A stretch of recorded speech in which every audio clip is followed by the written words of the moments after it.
Sir నమస్కారం sir. నమస్తే sir RK గారు తన కొత్త పలుకులో మన మీడియా విశ్వసనీయతపై ఆవేదన వ్యక్తం చేస్తూ రాసుకొచ్చారు సార్.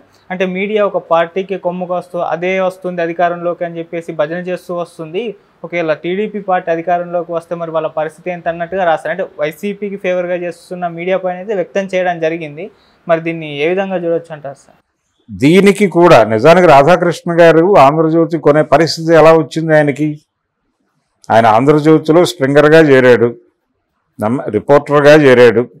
స్ట్రింగర్ స్థాయి అంటారు కానీ రిపోర్టర్గానే చేరాడు. ఆయన చేరిన తర్వాత తన టాలెంటు అంటే డొక్కు సైకిల్తో మొదలైంది ఆయన జీవితము అని కూడా ఇప్పటికీ చాలామంది మాట్లాడుతూ ఉంటారు. పాత లక్ష్మీపార్వతి గారి రెగ్యులర్ స్టేట్మెంట్ అది పాత రోజుల్లో, 300 సైకిల్తో తిరిగేవాడు అని. సరే 300తో తిరిగేవాడా 400తో తిరిగేవాడా అనేది పక్కన పెడితే ఆయన లైఫ్ ఒక రకంగా కెరియర్ బిల్డ్ చేసుకోవాలనుకున్న వాడికి ఒక పాఠం లాంటిది. ఆ స్థాయిలో మొదలై ఆయన నడుస్తున్న రోజుల్లో నాదెండ్ల భాస్కర్రావు గారి వెన్నుపోటు నడిచింది ఎన్టీఆర్ మీద. అప్పుడు ఈయన ఎమ్మెల్యేలందరినీ సెక్యూర్ చేసి కర్ణాటకలో ఏదో హిల్స్లో పెట్టాడు. పెట్టి అక్కడి నుంచి తీసుకొచ్చి గండిపేట ఆశ్రమంలో పెట్టారు. రామారావు గారికి గండిపేట ఆశ్రమం ఒకటి ఉండేది, అక్కడ పెట్టాడు ఎమ్మెల్యేస్ అందరినీ తీసుకెళ్ళి. అక్కడికి వెళ్ళి అక్కడ ఉండి వార్తలు రాయటం కష్టం కాబట్టి రాధాకృష్ణ గారు ఆంధ్రజ్యోతి రిపోర్టర్గా అక్కడికి ఆయన బీట్ వేశారు. అక్కడ ఉన్నాడు ఆయన. పరిస్థితి ఎలా తయారైందంటే మిగిలిన పేపర్ల వాళ్ళు కూడా ఈయనకే ఫోన్ చేసి విషయం కనుక్కుని రాసేవాళ్ళు. అట్లా ఆయన అనధికార పిఆర్ఓగా మారిపోయాడు ఎన్టీఆర్ శిబిరానికి. ఓకే, మారిపోయి ఈయన చెప్పిందే అన్ని పేపర్లోనూ వచ్చేది. ఈ కండిషన్ ఎవరో ఒకళ్ళిద్దరు వెళితే వెళ్ళేవాళ్ళు అప్పుడప్పుడు, కానీ అంత దూరం ఎవరు వెళ్తారు అనేది ఆ రోజుల్లో ఉన్నటువంటి మొబిలిటీ సమస్యలు వీటన్నిటి రీత్యా. అక్కడ ఒక ఫోన్ ఉండేది, ఫోన్ చేస్తే ఈయన విషయం చెప్పేవాడు, ఈరోజు ఏం జరుగుతోంది ఈ శిబిరంలో అనేదే తెలుసుకోవాలి. మిగిలిన కథనాలు వాళ్ళు రాసుకునేవాళ్ళు. ఈ ఖాళీ సమయంలో ఆయన ఏం చేసేవాడు, అక్కడే ఉండేవాడు, వాళ్ళతోనే ఉండేవాడు. ఎమ్మెల్యేస్ అందరూ అరెస్టెడ్ ఎమ్మెల్యేస్ కదా, వాళ్ళందరూ అక్కడే ఉండాలి. వాళ్ళతో కలిసి ఉన్నాడు, కలిసి తిన్నాడు, కలిసి పేకాడాడు, వాళ్ళతో పాటే ఉన్నాడు అక్కడ ఆయన హాయిగా. ఈ క్రమంలో స్నేహాలు ఏర్పడతాయి కదా. ఈ స్నేహితులందరూ కూడా నెల తిరిగిన తర్వాత వాళ్ళందరూ వాళ్ళలో కొంతమంది మంత్రులు అయ్యారు. నెక్స్ట్ ఇమ్మీడియట్గా నెల రోజుల్లోనే రామారావు గారి క్యాబినెట్ వచ్చేసింది. నాదెండ్ల భాస్కర్రావు గారు కేవలం 1 మంత్ ఏక్ దిన్ కా సుల్తాన్ లాగా 1 నెల ముఖ్యమంత్రి ఆయన. ఆ 1 నెలలో ఆయన పీకేసి మళ్ళీ రామారావు గారు తన బల నిరూపణ చేసుకుని పవర్లోకి వచ్చేసాడు. వచ్చేసిన తర్వాత అప్పటి వరకు రాధాకృష్ణ గారితో స్నేహంగా ఉన్న వాళ్ళందరూ కూడా అధికార పక్షం ఎమ్మెల్యేలు అయ్యారు, అధికార పక్షంలో మంత్రులు అయ్యారు. సో దీన్ని పెట్టుబడిగా పెట్టి ఆయన వ్యాపారం ప్రారంభించాడు. ఆయన పవర్ ప్రాజెక్ట్స్ తెచ్చుకున్నాడు. ఈ సంబంధాల్లో నుంచే ఒక పారిశ్రామికవేత్తగా తనకంటూ ఒక ప్లాట్ఫామ్ ఏర్పాటు చేసుకున్నాడు. ఈ ప్రాసెస్లో ఆయన ఇన్వెస్ట్మెంట్ని మొబిలైజ్ చేయగలిగినటువంటి కెపాసిటీ సాధించాడు. అది సాధించిన తర్వాత ఆంధ్రజ్యోతి టేక్ ఓవర్ చేయటం అతనికి పెద్ద ఇష్యూ కాలేదు. అలా టేక్ ఓవర్ చేశాడు దాన్ని. ఆంధ్రజ్యోతిని టేక్ ఓవర్ చేసి తన సామ్రాజ్యానికి దాన్ని ఒక టానిక్గా వాడటం మొదలుపెట్టాడు. తర్వాత ఛానల్కి విస్తరించాడు, ఏబిఎన్ ఛానల్. అయితే దేన్నైనా సరే ఆర్థికంగా వైబుల్గా ఎలా నడపాలి అనే దానికి సంబంధించి ఆయనకు ఒక క్లియర్ కట్ ఐడియా ఉంది. దాన్ని ఆధారంగానే ఆ వ్యవస్థలు నడుస్తాయి. తన పత్రికల్లో చాలా స్పష్టంగా వామపక్షానికి కూడా ఆయన పెద్దపీట వేశాడు, ఛానల్లోనూ పేపర్లోనూ కూడా.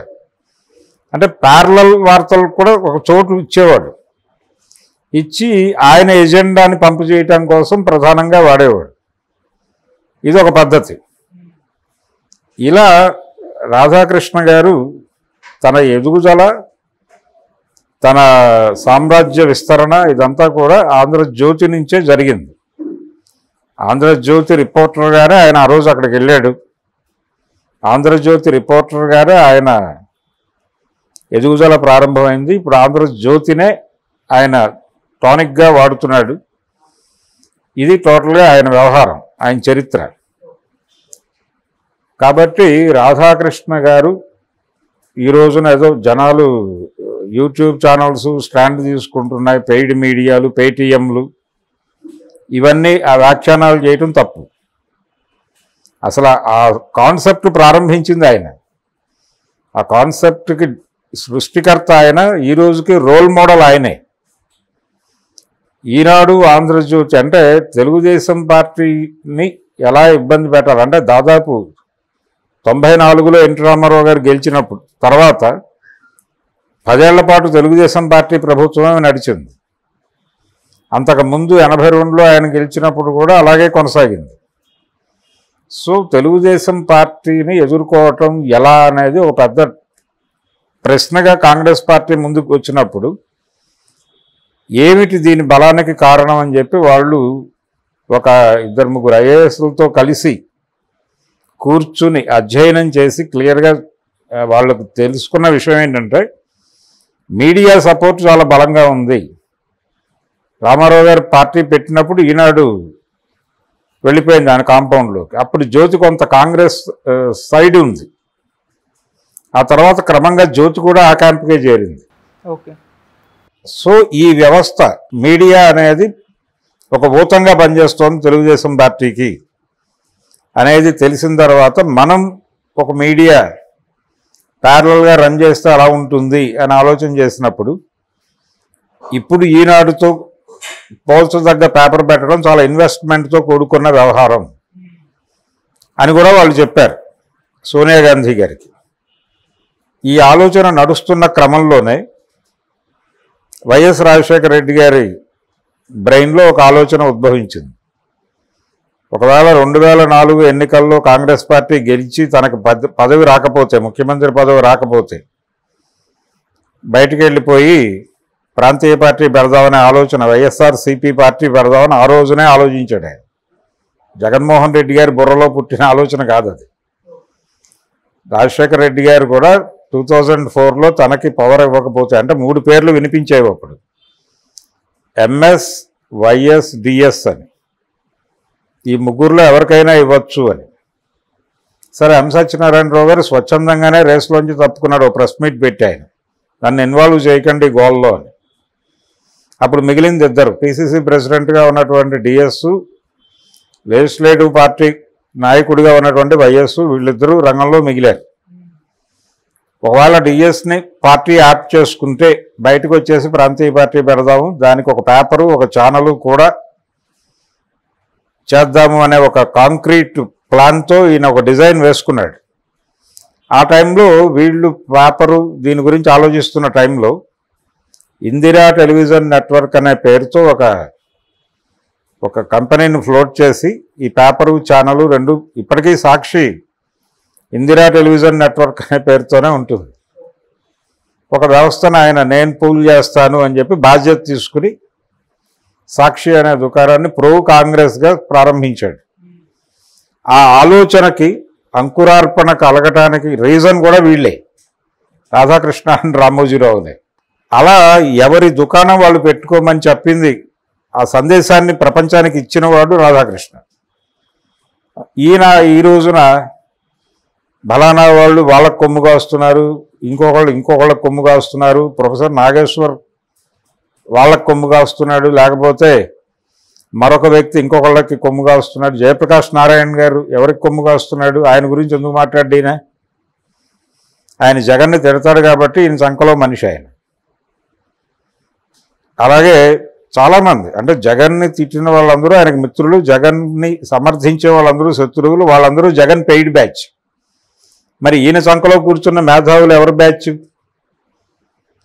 చాలా స్పష్టంగా జయప్రకాష్ నారాయణ గారు ఆయన న్యూట్రల్గా ఉంటున్నట్టుగా నటిస్తూ ఆయన టీడీపీ గెలుస్తుంది అని చెప్తున్నాడు, కూటమి గెలుపు గురించి బలంగా మాట్లాడుతున్నాడు ఆయన.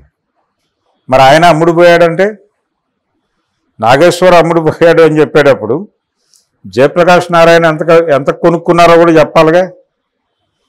కాబట్టి వాళ్ళు కొనుక్కున్న మేధావులు, వాళ్ళు కొనుక్కున్నటువంటి, వాళ్ళకు అమ్ముడుపోయినటువంటి వాళ్ళ ప్రైస్ లిస్ట్ బయటకు ఇస్తే ఏ ధరలకు అమ్ముడుపోయారో అప్పుడు వీళ్ళు కూడా ఒక ధరల లిస్ట్ బయటకు ఇస్తారు. అసలు ఈ ధరలు నిర్ణయాలు అంటే పొలిటికల్ ఏరియాలోకి మీడియాని తీసుకెళ్ళి మీడియాని పొలిటికలైజ్ చేసి దాన్ని సర్వభ్రష్టత్వం వైపుగా నడిపించిన వాడు తెలుగు మీడియాలో రాధాకృష్ణ ప్రథముడు. ఆయనకు అగ్రతాంబూలం ఇవ్వాలి. ఆ అగ్రతాంబూలం అంటే అది ఒక రకంగా మోటివేషన్ కూడా. చాలామందికి ఆయన ఆదర్శప్రాయుడు. ఎలా ఎదగాలి అనుకున్నవాడు రాధాకృష్ణని స్టడీ చేయాలి. చేస్తే వాడు ఎదుగుతాడు, లేదా సర్వనాశనం అయిపోతాడు. రాధాకృష్ణ గ్లోబలైజ్డ్ సినారియోలో మీడియాని ఎలా నడపాలి అనటానికి రాధాకృష్ణ జీవితమే గైడ్ లైన్. అందుకని ఆయన ఆదర్శప్రాయుడు కూడా. ఓకే. పాత్రికేయ అవినీతికి కూడా ఆయనే ఆదర్శప్రాయుడు. అటువంటి మనిషి అలా మాట్లాడటం అనేది ఆయన అలాగే మాట్లాడతాడు. అంటే మనకు ఒక పాత సామెత ఉంది, తాను చేసేది మాత్రమే శృంగారం అని. ఎదుటి వాళ్ళు చేసేది ఏదైనప్పటికీ అది వ్యభిచారం మాత్రమే. అదే చెప్తున్నాడు ఆయన. తప్పేం లేదు, ఆయన స్టేట్మెంట్లో తప్పేం లేదు. Thank you so much. Thank you.